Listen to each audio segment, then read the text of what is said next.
అలానే మిస్సెస్ రావు అనుమానం పెనుభూతం అంటారు. ఖచ్చితంగా ఇదే ఐశ్వర్య అనేటువంటి ఒక సాధారణ మహిళను బయలు తీసుకుంది.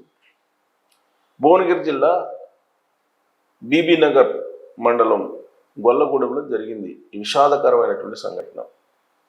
ఆమెకి ఒక 4 సంవత్సరాల క్రితం పెళ్ళయింది ఒక రైల్వే ఎంప్లాయీ తోటి. వాళ్ళకి ఒక అమ్మాయి పుట్టింది ఒక 2 years తర్వాత, ఝాన్సీ అనేటువంటి అమ్మాయి. ఆ అమ్మాయి పుట్టిన తర్వాత ఆ ఇద్దరి మధ్యలో అనుమానం తలెత్తింది.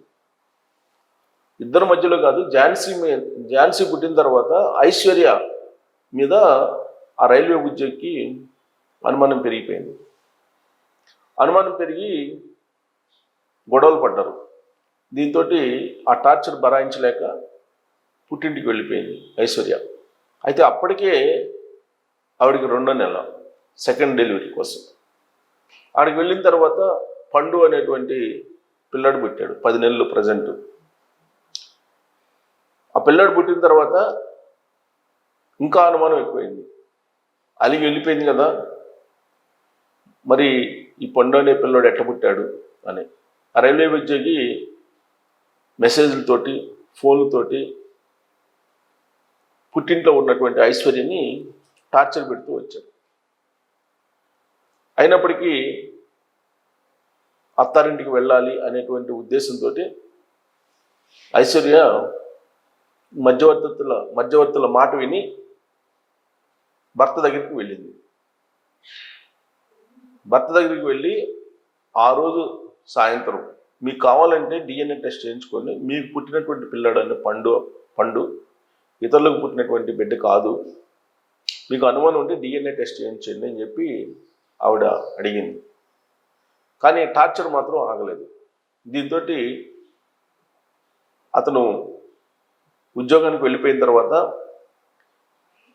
కూతురు ఝాన్సీని, 2 సంవత్సరాలు ఉంటుంది ఝాన్సీకి, 10 నెలల పిల్లాడు పండుని ఇద్దరిని చంపేసి ఆ తర్వాత ఈవిడ ఫ్యాన్కి ఊరేసుకొని చనిపోయింది. చనిపోయే ముందు ఒక లెటర్ రాస్తుంది.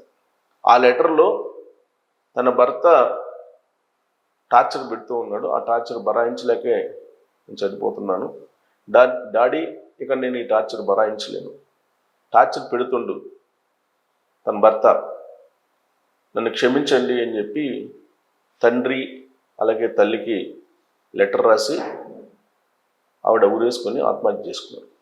దీనంతటి కారణం భర్త, అలాగే భర్త తల్లి తండ్రి వాళ్ళ కుటుంబీకులు అనేటువంటి విషయాన్ని మెన్షన్ చేస్తూ చనిపోయింది.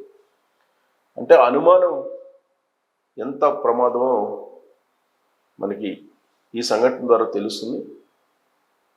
ఆ లెటర్లో రాసినటువంటి టార్చర్ అనేటువంటి పదం ఉంది కదా, డాడీ ఇక నేను భరాయించలేను, ఓపిక నశించింది, వెళ్ళిపోతున్నాను అని చెప్పి, అది భువనగిరి జిల్లా వాసుని కంటికి నీళ్లు తెప్పిస్తుంది.